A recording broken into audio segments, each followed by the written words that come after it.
Three pin thermostat সুইচের connection বানাইছে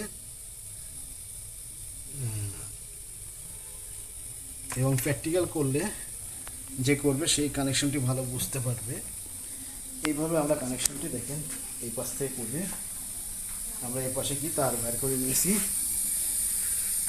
একটা রেফ্রিজারেটর আপনাদের কাছে কাজে আসলে হয়তো রেফ্রিজারেটরের ভিতরে তার ওয়্যারিং জ্বলে গেছে, সেক্ষেত্রে আপনারা এইভাবে বডির ভিতর দিয়ে পয়েন্ট বার করে আপনারা কি কাজটি করতে পারবেন।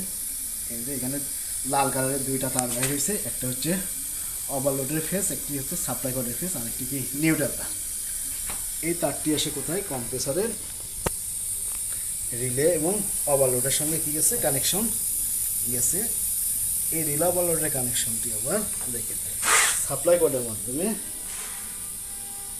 এই সাপ্লাই কর্ডের মাধ্যমে আমরা কানেকশনটি করে দিয়েছি। এখানে দেখেন অ্যাম্পিয়ারটি শো করতেছে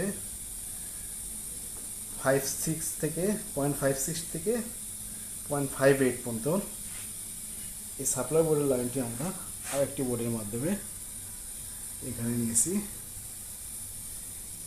এভাবে একটি ডিফ্রস্ট টাইপ রেফ্রিজারেটরের ইলেকট্রিক সার্কিট তৈরি করা হলো। আমাদের যে ছাত্ররা এই প্র্যাকটিক্যালটি করেছে, অনেক ছাত্রই আমাদের ক্যামেরার সামনে আসতে চায় না, বিধে আমরা কি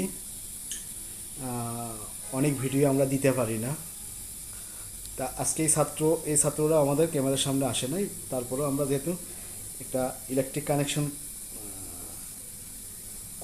করছে, ভাবলাম একটা ভিডিও আমরা আমাদের চ্যানেলে দিই, এই উপলক্ষেই এই ভিডিওটি করে দেওয়া। আজকে এটুকুই, আল্লাহ হাফিজ।